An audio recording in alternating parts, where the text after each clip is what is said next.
بسم الله الرحمن الرحيم بسم الله الرحمن الرحيم. السلام عليكم ورحمة الله وبركاته. إن الحمد لله نحمده ونستعينه ونستغفره ونعوذ به من شرور أنفسنا وسيئات أعمالنا من يهده الله فلا مضل له ومن يضلل فلا هادي له.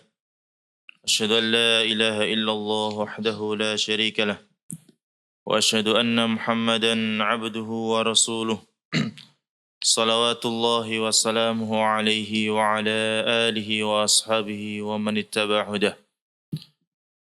Jamaah azani Allah wa iyyakum.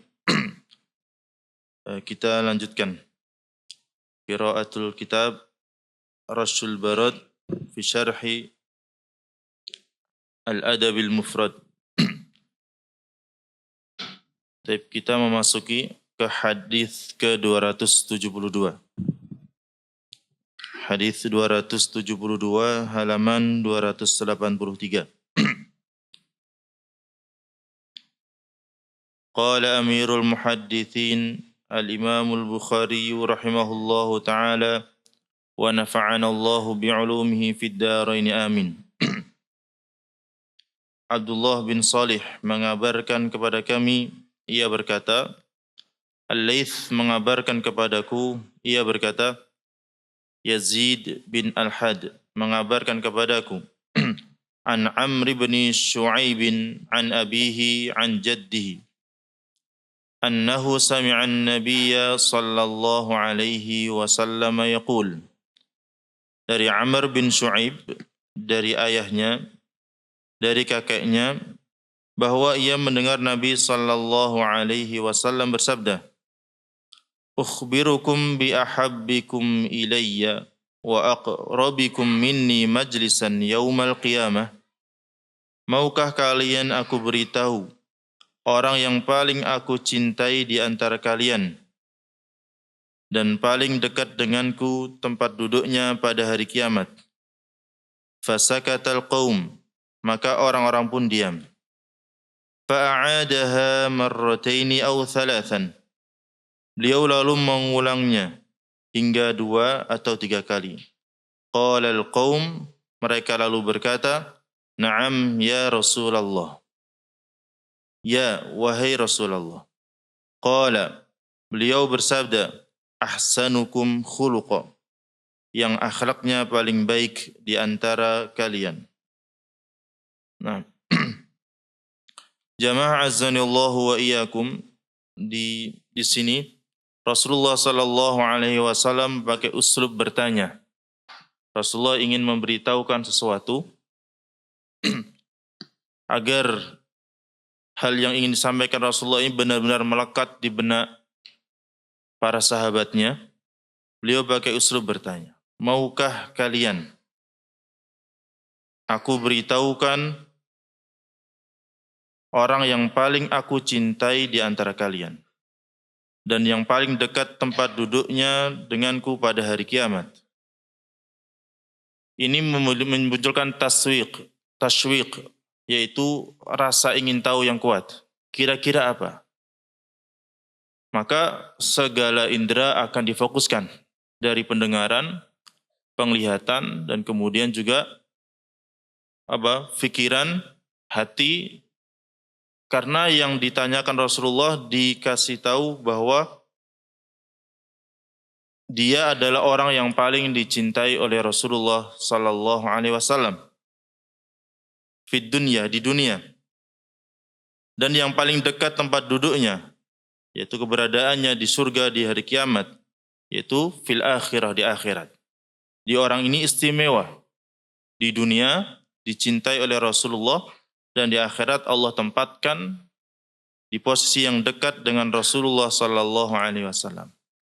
Tentu setiap kita ketika disampaikan demikian oleh orang yang amat sangat kita cintai, amat sangat kita ridhoi, yang kita kagumi, kita akan memberikan perhatian, berharap kalimat yang diucapkan setelahnya adalah sesuatu tentang diri kita, atau kita termasuk apa yang diucapkan setelahnya.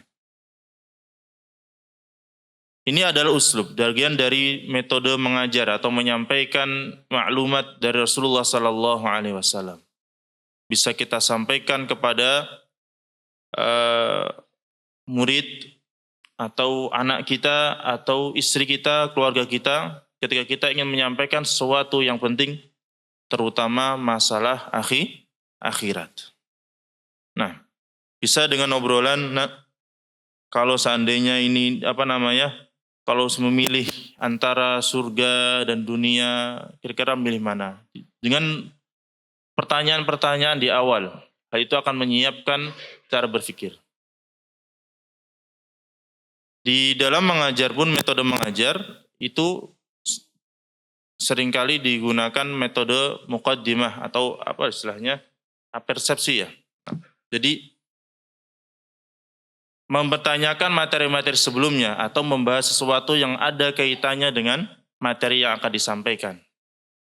Kalau di buku tarbiyah yang kami pelajari dulu, yaitu minal ma'lum ilal majhul. Dimulai dari sesuatu yang difahami, kemudian masuk pada sesuatu yang baru. Dan Rasulullah Sallallahu Alaihi Wasallam sini memperhatikan hal itu. Sikap dan tindakan Rasulullah adalah sesuatu yang bukan spontan. Di mana Allah Subhanahu wa taala berfirman, "Wa ma yantiqu 'anil hawa in huwa illa wahyu yuha." Tidaklah Rasulullah sallallahu alaihi wasallam mengucapkan sesuatu dari hawa nafsunya, dari keinginannya belaka, melainkan wahyu yang disampaikan kepada beliau. Jangankan materinya, sikap beliau dalam menyampaikan juga bagian dari tuntunan Allah Subhanahu wa taala. Bahkan Allah kadang menjadikan Rasulullah lupa dalam salatnya. Pernah Rasulullah lupa salat asar hanya dikerjakan dengan 2 rakaat. Yang kemudian hal itu diingatkan para sahabat, "Anasita am qusiratis shalah?" Apakah engkau lupa ya Rasulullah atau salatnya dikosor, dikurangi dari 4 menjadi 2 rakaat? Ini adalah takdir dari kehendak Allah Subhanahu wa taala, yang mana dari perbuatan itu, dari lupanya Rasulullah, menjadi hukum syar'i bagi umatnya, bahwa ketika kita lupa dalam salat, kemudian kita ingat atau diingatkan, maka kita tutup salat tersebut dengan apa? Sujud sahwi. Nah, termasuk hal yang seperti ini bagian dari wahyu. Sikap Rasulullah dalam menyampaikan sesuatu adalah hal yang bisa kita pelajari, kita tadabburi. Nah. Seperti hadis seorang Arab Badui yang kencing di masjid, bagaimana luar biasa sikap Rasulullah Sallallahu Alaihi Wasallam, ya, melembutkan hati seseorang yang biasa interaksi dengan hewan, yaitu dengan unta, yang biasanya memiliki sikap keras karena sering mengejar, sering bersama unta-unta. Di mana Rasulullah bisa melembutkan hatinya dengan sikapnya. Nah, hal ini dengan tadabburi hadis-hadis Rasulullah, sebenarnya perlahan-lahan kita memperbaiki diri kita. Baik, kembali ke materi hadis. Rasulullah Sallallahu Alaihi Wasallam memunculkan rasa ingin tahu yang besar pada sahabat-sahabatnya. Ukhbirukum bi ahabbikum ilayya. Maukah kalian aku beritahu orang yang paling aku cintai di dunia? Wa aqrabikum minni majlisan yaumal qiyamah. Dan yang paling dekat tempat duduknya denganku pada hari kiamat. Kalimat seperti ini perlu kita renungi, kita baca berulang-ulang. Kalau sampai tidak ada dalam hati kita rasa senang dengan kalimat Rasulullah seperti ini, kita ulang terus. Kita minta pada Allah ada cinta pada diri kita pada Rasulullah. Kalau dengar kalimat ini kita tidak tersentuh, tidak ada rasa ingin yang kuat menjadi orang yang dicintai Rasulullah, yang dekat dengan Rasulullah sallallahu alaihi wasallam, bisa jadi ucapan kita bahwa kita mengikuti Nabi, kita mencintai Nabi, baru sekedar pernyataan, belum sampai pada pembuktian. Fahibati fillah azanallahu wa iyyakum. Lihat. Fasakatal qaumu, tapi sikap para sahabat diam di sini. Penjelasan dari Syekh Abdul Razak hafizahullah taala, karena para sahabat menyangka beliau akan langsung menyebutkan, sehingga para sahabat diam. Takut ucapan para sahabat yang terucap na'am atau suatu kalimat tambahan nanti mengganggu kalimat yang keluar dari Rasulullah sallallahu alaihi wasallam dan mengurangi pendengaran. Ternyata Rasulullah mengulangi lagi pertanyaannya, fa'adaha marratain, mengulangi 2 kali atau 3 kali. Setelah demikian maka para sahabat mengatakan, na'am ya Rasulullah. Ya wahai Rasulullah, wahai utusan Allah. Ini panggilan yang lembut, ya panggilan penghormatan. Manggil Nabi Muhammad dengan panggilan ya Rasulullah. Yang memanggil dengan panggilan tegas dengan nama langsung biasanya orang-orang Arab Badui. Sehingga sempat mengira para sahabat ketika malaikat Jibril datang, masuk dan bertanya, ya Muhammad akhbirni anil Islam. Pakai nama langsung. Sehingga para sahabat mengira, oh ini bukan sahabat Nabi ini bukan sahabat sekitaran kota Madinah, tapi biasanya dari apa? Dari luar, dari Arab Badui mungkin. Tapi perawakannya bersih, rambut rapi, tapi bukan. Itu yang ternyata adalah malaikat Jibril. Nah, di sini ada pun para sahabat memanggil ya Rasulullah. Wahai Rasulullah, qala ahsanukum khuluqa. Benar Rasulullah sallallahu alaihi wasallam menjawab, yang paling baik akhlaknya di antara kalian. Berarti kalimat ini menjadi motivasi. Kalau kita mengejar kelak di surga, enggak cuma di surga, tetapi dekat dengan Rasulullah sallallahu alaihi wasallam. Dan ketika di dunia termasuk yang dicintai Rasulullah, maka setiap hari, setiap saat kita berusaha untuk memperbaiki akhlak kita. Ketika ada teguran, baik dari apa yang kita baca, atau yang kita dengar dari nasihat para asatidzah kita, secara langsung maupun melalui media, kemudian bahkan mungkin nasihat yang sampai kepada kita dengan sedikit pedas, selama itu memperbaiki diri kita, kita usahakan untuk menerimanya. Karena kalau kita memenangkan ego kita, rasa sakit hati kita, cuma kepuasan hanya saat saja, marah hanya saat saja. Tapi kalau kita menuruti perbaikan akhlak, di sini bisa menyebabkan turunnya atau menjadi sebab cinta Rasulullah kepada kita dan Allah menempatkan kita di surga kelak. Maka husnul khuluqi yajlibun na'im lil muslim. Akhlak yang baik ini bisa membawa nikmat surga kepada seorang muslim. Kita bertutur kata baik, kita menyapa orang lain assalamualaikum, kemudian kita al-ithar mendahulukan orang lain, bermurah hati, bermurah senyum, dan semua akhlak yang baik, sayang kepada yang muda, hormat kepada yang lebih tua.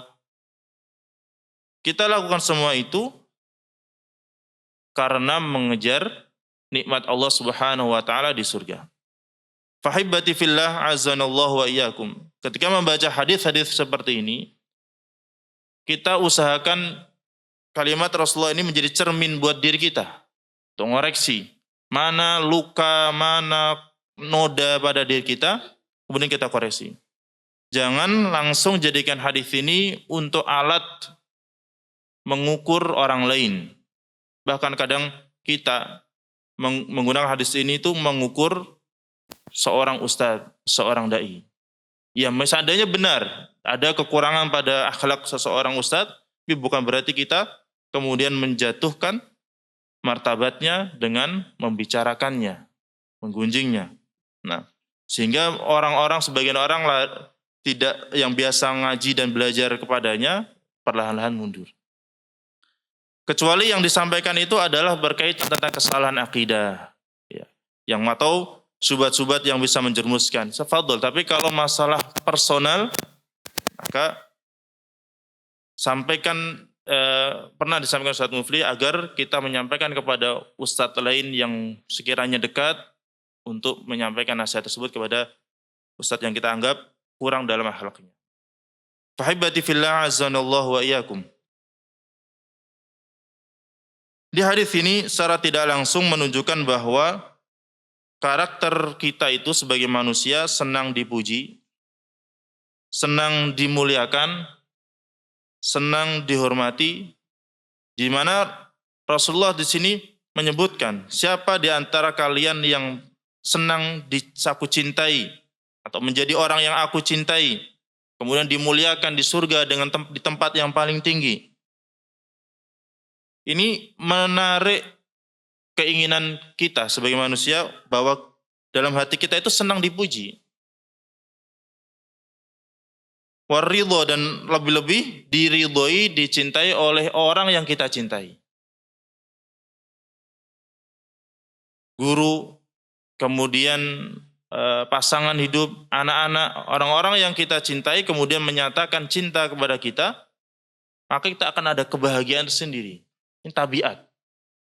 Oleh karena itu ketika pernah ada seorang sahabat berkata kepada Rasulullah, saya mencintai orang ini.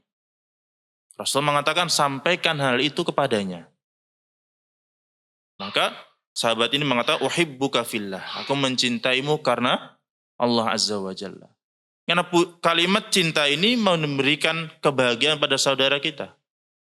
Kita mencintai fulan, kita mencintai Alan atas akhlaknya, atas kedermawanannya, atas ibadahnya, dan sebagainya. Kita sampaikan uhibbuka fillah tanpa menyebutkan detail, aku mencintaimu karena Allah Azza wa Jalla. Jadi uhibbuka fillah ditujukan secara tulus, bukan basa-basi padahal pengen negur, pengen kritik. Uhibbuka fillah disebutkan kritik panjang. Nah, sampaikan ketika di hari-hari biasa, yang sekarang nggak ada embel-embel harapan setelahnya. Nah, fahibati fillah azanallahu wa iyyakum. Kita baca kandungan hadis. Dalam hadis di atas terdapat kabar gembira bagi mereka yang berakhlak mulia, karena di hari kiamat kelak ia akan memperoleh kedudukan yang paling dekat dengan Nabi sallallahu alaihi wasallam. Maka adakah kabar yang lebih menggembirakan dibanding kabar ini? Oleh karena itu, selayaknya kita berusaha menjadi orang yang akhlaknya paling baik. Lihat perkataan dari pensyarah, maka ada kabar yang lebih menggembirakan dibanding kabar ini. Kalau kita tidak gembira dengan kabar ini, maka kita harus mengoreksi diri kita. Anas bin Malik radhiyallahu anhu ketika mendengar hadis Nabi, al-mar'u ma'a man ahabba. Seseorang kelak akan dikumpulkan bersama siapa yang dia cintai. Maka seraya Anas bin Malik mengatakan, aku mencintai Rasulullah, aku mencintai Abu Bakar, aku mencintai Umar, aku mencintai Utsman. Lihat.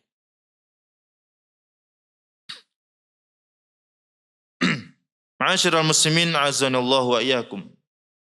Kadang kita perlu senantiasa menjaga hati kita ini. Kalau kita mengulang lagi membahas tentang Ukasyah, namanya disebut sekali dalam sebuah hadis, berawal dari Rasulullah sallallahu alaihi wasallam menyebutkan ada 70.000 golongan dari umatku yang akan masuk surga tanpa hisab.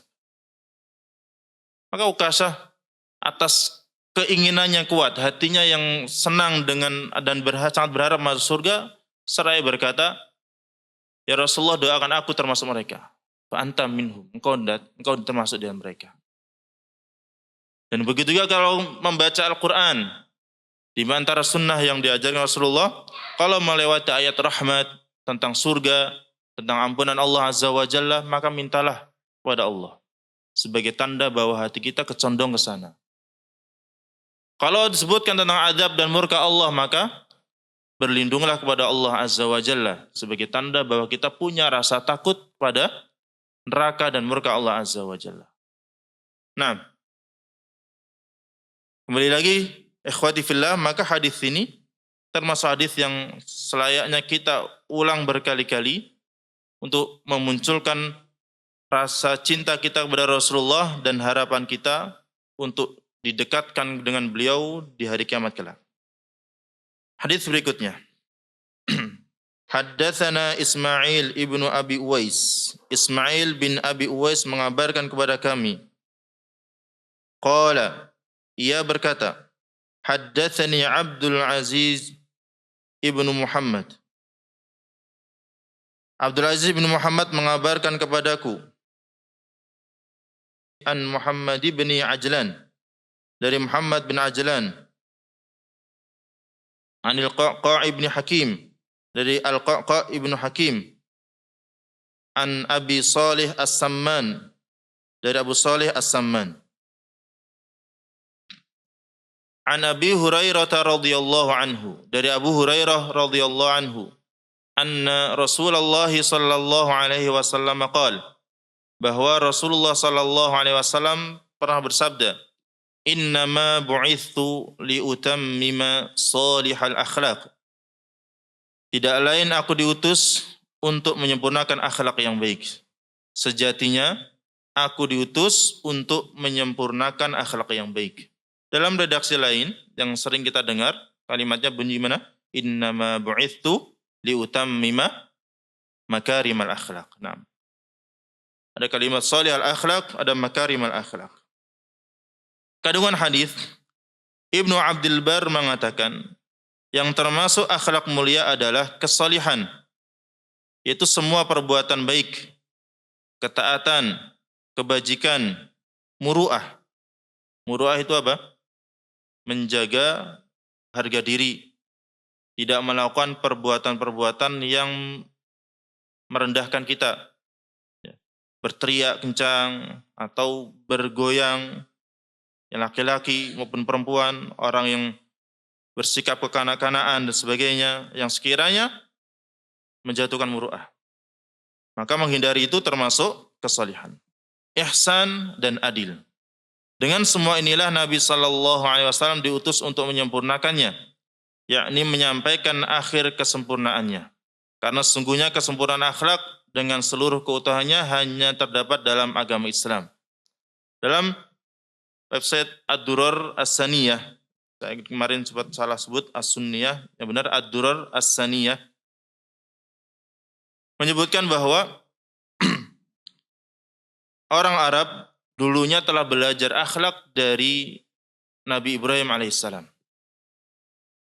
Dan turun-temurun diajarkan, tapi kemudian akhlak itu hilang bil kufri, karena kekufuran mereka. Secara tidak langsung, kekufuran dan menyelisihi sunnah Rasulullah, mencari syariat Islam, akan menyesatkan kita pada akhlak yang buruk. Satu persatu sunnah Rasul kita tanggalkan, maka perlahan-lahan kita akan terseret pada akhlak yang buruk. Terutama tentang sifat malu. Al-haya'u minal iman. Ketika rasa malu ditanggalkan, maka perlahan-lahan akan menyeret kita pada akhlak yang buruk.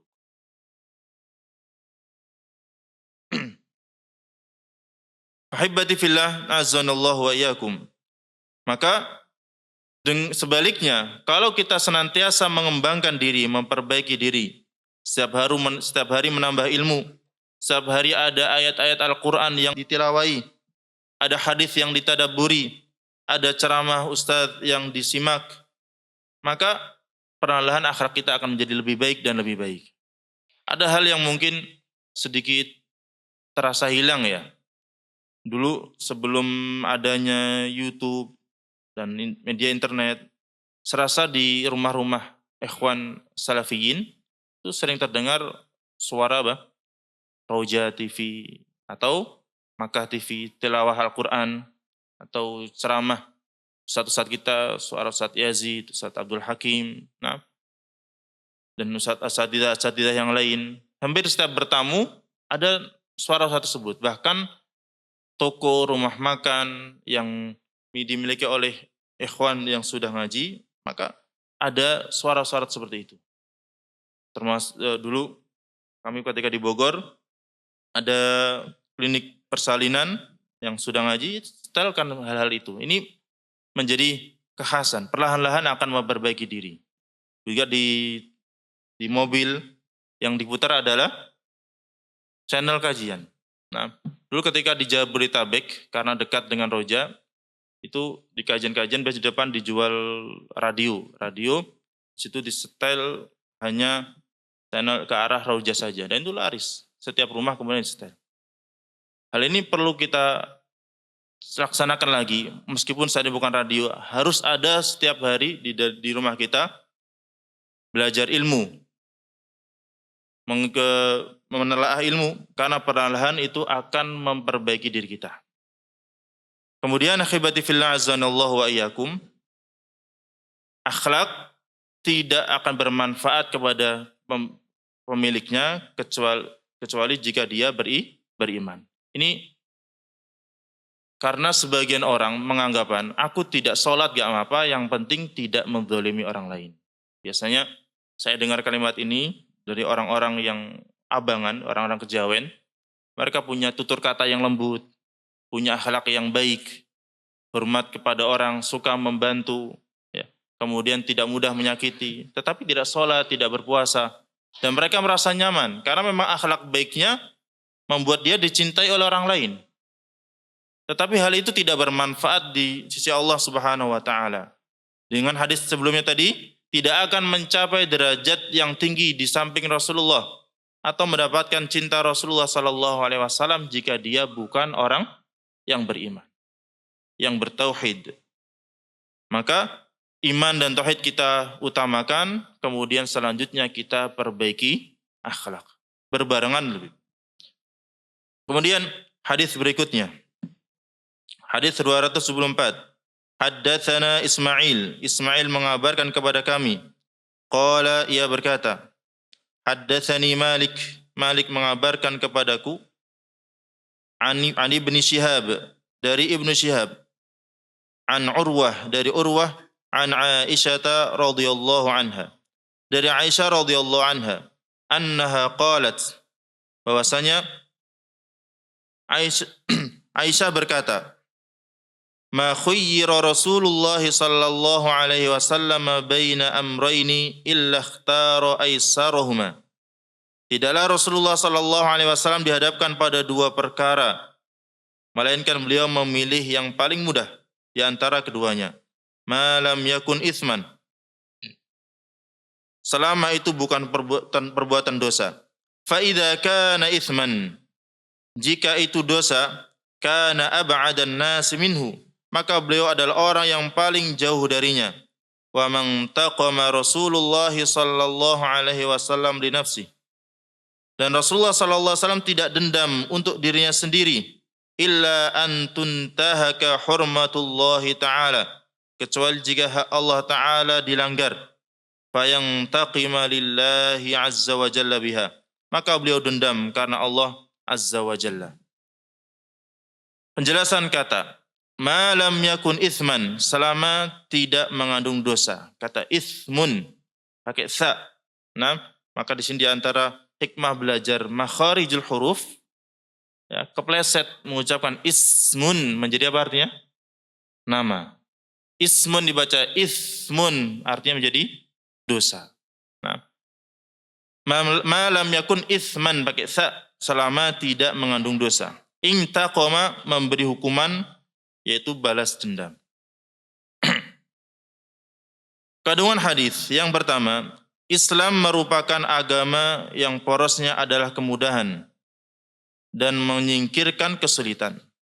Dalam hadis lain Rasulullah bersabda, inna hadzal dina yusrun, sungguhnya agama ini sangatlah mudah. Tentang siwak, beliau mengatakan, beliau sangat ingin kebaikan buat kita, buat umatnya. Beliau pengen kebaikan untuk kita, tetapi rasa khawatir Rasulullah, jika kebaikan ini memberatkan, maka beliau tidak ingin diwajibkan. Di antaranya adalah perkara siwak. Beliau mengatakan, laula an asyqa ala ummati la amartuhum bisiwak. Kalaulah tidak akan menjadi beban berat untuk umatku, niscaya aku akan wajibkan mereka bersiwak setiap wudhu atau setiap hendak sholat. Nah, sekarang kalau kita kasih tahu siwak itu sunnah, ya sangat jarang kita mau sholat siwak. Nah, atau membersihkan mulut kita. Bersiwak gak harus dengan kayu, bisa dengan pasta gigi atau dengan kain. Dan sekarang ketika itu tidak wajib, banyak yang mengerjakan. Kalau seandainya itu wajib, maka banyak yang berdosa.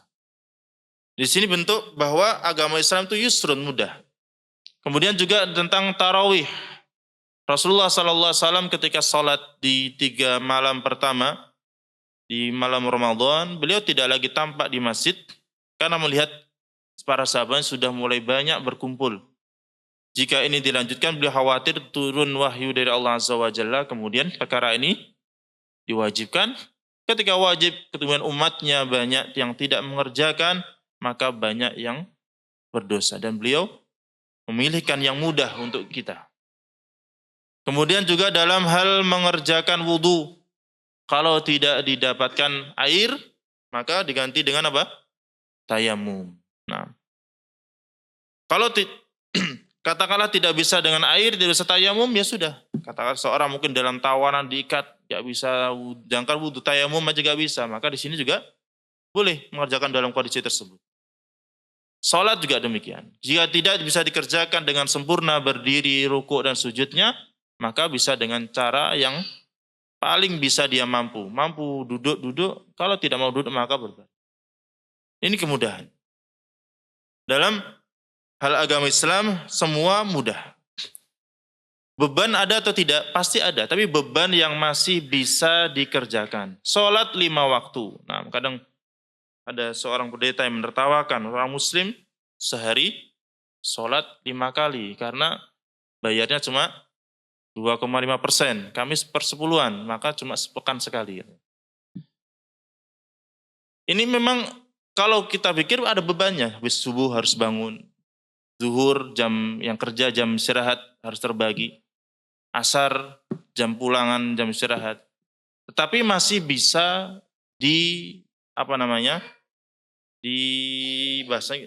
dikerjakan lah, nggak terlalu membuat kita sangat kesusahan. Kalau benar kesusahan, nah boleh dengan cara yang lebih mudah dari itu. Contoh safar, nggak bisa nih mengerjakan sholat tepat waktu, maka boleh diapakan? Dijamak, duhur dan asar, maghrib dengan isya di waktu salah satunya. Bahkan boleh dikosor. Ya agama ini mudah. Adapun berat sebab karena nafsu kita. Membaca Al-Quran sangat mudah. Tapi karena nafsu kita, kita menjadi berat. Saya dulu punya tetangga, saat itu saya masih kecil, masih usia SD atau bukan masih TK. Tapi masih teringat kalimat itu. Punya tetangga yang sakit paru-paru hingga nafasnya terengah-engah, sulit baca Al-Quran. Dan kepada istrinya dia berpesan, bacalah Quran.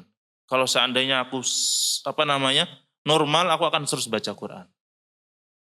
Hal itu terdengar saya, maka sampai sekarang pun teringat ya untuk memaksa diri membaca Al-Quran. Mudah sebenarnya, karena yang bikin berat adalah nafsu kita. Sholat berjamaah. Nah, kadang-kadang kita perlu melihat sebagian orang yang sudah lanjut usia. Mereka sholat berjamaah bukan karena keterpaksaan, tapi karena kebutuhan. Sudah menjalani sekian puluh tahun hidup, sudah capek dengan dunia. Kita yang mudah-mudahan melihat orang yang lebih tua dari kita, sehingga mereka datang ke masjid benar-benar pengen bersimpuh di hadapan Allah Azza wa Jalla. Pasca sholat, pas keluar dari masjid, tampak begitu tenang hidupnya. Hal ini kadang tidak tampak bagi kita yang muda-muda, katanya sholat berjamaah, ini wajib. Nanti ditegur, ini. Ada beban. Kalau seandainya beban kita hilangkan menjadi kebutuhan, maka akan tampak kenikmatan. Itu hal yang kemarin termasuk yang nasihat disampaikan oleh Ustadz kita, Ustadz Nur Komari kepada kami para pengajar. Dan juga nasihat beliau masalah, bisa dibawa masalah ini juga, beliau mencontohkan kepada para guru katanya.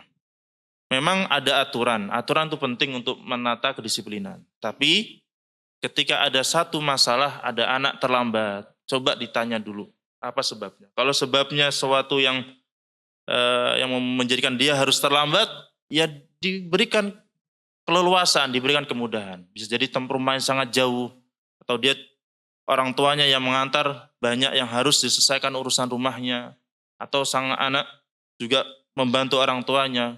Hal seperti ini harus diberi keluasan. Sebagaimana Rasulullah SAW kalau dipilihkan antara dua hal, maka beliau memilih yang paling mudah. Nah,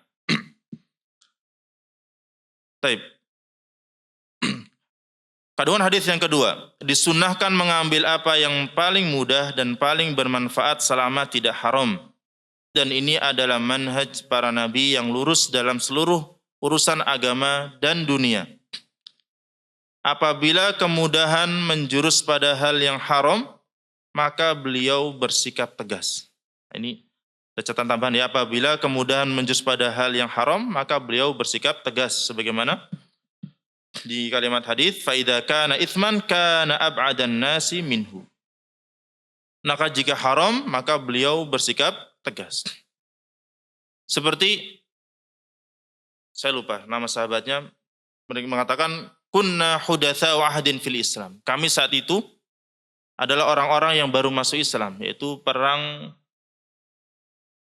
pasca Fathu Makkah melawan suku Hawazin. Orang suku Hawazin. Yang mana ketika memerangi mereka, sahabat-sahabat yang baru masuk Islam ini setelah Fathu Makkah melihat suku Hawazin punya pohon sidr, yaitu pohon bidara yang besar digunakan untuk menggantung senjata. Mencari keberkahan agar senjatanya ringan dan mudah untuk menjatuhkan lawan. Dan ini bagian ritual karena baru masuk Islam dan belum paham batasan-batasan tentang akidah. Sahabat pun ada yang menanyakan, ya Rasulullah ij'al lana dzata anwat. Ya Rasulullah buat untuk kami dzatu anwat, yaitu pohon untuk menggantungkan senjata-senjata kami. Maka Rasulullah pun dengan tegas menegur apa yang kalian lakukan seperti yang diminta oleh Bani Israel kepada Musa. Ij'al lana alihatan kama lahum alihah. Ya Musa, buatkan patung-patung untuk kami sebagaimana mereka memiliki patung-patung. Ya, tegas Rasulullah SAW kalau masalah dosa. Kemudahan-kemudahan, mungkin kita kepada anak-anak kita, ya biar anteng dikasih HP yang kemudian ada musik dan auratnya. Nah ini harusnya kita tegas, nggak boleh. Kalau kasih HP, carikan yang bermanfaat atau permainan-permainan atau jalan-jalan dan sebagainya. Kalau kaitannya tentang dosa, maka kita bersikap tegas. Kalau masalah yang tidak ada dosa, kita bolehkan. Mungkin anak kalau tidak takut sakit, dia mau izin main keluar main bola atau main hujan selama tidak mengganggu waktu ibadah atau merusak kesehatan, kita izinkan, kita kemudahkan. Nah, yang ketiga, anjuran untuk memberi maaf. Sedikit. Kami terinspirasi setelah berjalan beberapa pondok. Kadang beberapa pondok itu punya aturan untuk kedisiplinan. Sampai pada penjengukan orang tua yang dibatasi. Kami coba terapkan bahwa silahkan menjenguk putranya di pondok selama tidak pada jam belajar. Tidak harus sebulan sekali, tidak harus sepekan sekali. Ternyata hal ini ketika kami terapkan tidak ada masalah. Tidak ada masalah dengan kemanjaan anak, tidak ada masalah dengan keburukan yang bawa orang tua. Asal kita kasih pembinaan kepada orang tua. Bahkan ada hal baik yang kami dapat. Dulunya ketika kami batasin hal itu, ada orang tua yang kucing-kucingan menjenguk anaknya. Sehingga terpaksa melanggar aturan. Dan kita nanti bermasalah dengan orang tua yang harusnya kita bekerja sama dalam mendidik anak. Tapi kalau kita mudahkan, ternyata tidak membawa mudarat dan juga membawa manfaat lain. Tapi dalam pembinaan dan pengawasan. Adapun orang tua yang ketika menjenguk melanggar di jam-jam belajar, ya kita nasihati jangan mengganggu putranya, atau menjenguk kemudian membawakan yang tidak baik, ya kita nasihati. Kemudian Yang ketiga, anjuran untuk memberi maaf, berlemah lembut, bersabar menghadapi gangguan dan membela agama Allah. Dan ini seperti yang baru-baru ini disampaikan oleh Ustaz Abdurrahman yang mengutip perkataan dari Ustaz Firanda bahwa kalau kita memandang orang lain, mendakwai orang lain, pandang dengan kasih sayang, bukan pandang dengan menghakimi. Jadi ketika melihat orang yang kita nasihati belum mengindahkan nasihat kita, belum berubah, ya kita sabari, kita lemah lembut, berharap dan kita doakan perlahan-lahan dia bisa berubah. Dan ini diantara yang dinasihatkan kepada kami ketika mendidik anak-anak yang kita ajari, jika belum masuk, belum berubah akhlaknya pada saat ini, siapa tahu di suatu saat, dalam waktu, bulan, tahun, atau bahkan ketika dia dewasa, kalimat-kalimat itu terngiang di benaknya dan dia berubah saat itu. Maka berlemah lembut, bersabar, terutama ketika menyampaikan agama Allah Subhanahu wa Ta'ala. Tapi kalau tadi ada pada poin-poin tertentu, bisa tegas, tentu dengan pertimbangan-pertimbangan. Yang keempat, para ulama, dai dan hakim disunnahkan menghiasi diri dengan akhlak yang mulia. Sunnah ini masuk dalam kategori wajib ya. Seorang, apalagi seorang ahli ilmu, ya berusaha menjadi contoh, suri tauladan. Sebagaimana Rasulullah mencontohkan, gak hanya ucapan, tapi perbuatan beliau adalah hal-hal yang ditiru. Kana khuluquhul Quran, kata Aisyah, akhlak Rasulullah adalah cerminan dari Al-Quran itu sendiri. Kemudian ada tambahan faedah, disyariatkannya marah karena Allah Ta'ala. Disyariatkan marah karena Allah Ta'ala. Ini luar biasa kalau kita bisa mengontrol diri, cinta kita karena Allah, kebaikan kita karena Allah, dan marah pun karena Allah Subhanahu wa Ta'ala. Baik. Kemudian hadis terakhir, Muhammad bin Katsir mengabarkan kepada kami, ia berkata, Sufyan mengabarkan kepada kami dari Zubaid, dari Murrah, an Abdullah qala, dari Abdullah ia berkata, Inna Allah Ta'ala qasama bainakum akhlaqakum. Sesungguhnya Allah membagi akhlak di antara kalian. Kama qasama bainakum arzaqakum. Sebagaimana dia membagi rezeki di antara kalian. Wa inna Allah Ta'ala yu'til mala man ahabba wa man la yuhib. Dan sesungguhnya Allah Ta'ala memberi harta kepada orang yang dia cintai dan orang yang tidak dia cintai. Wa la yu'til imana illa man yuhib.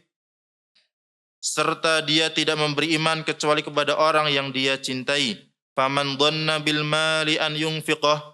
Maka barang siapa yang kikir dengan harta untuk dia infakkan, wa khafal aduwa an yujahidah, dan takut musuh akan menyerangnya,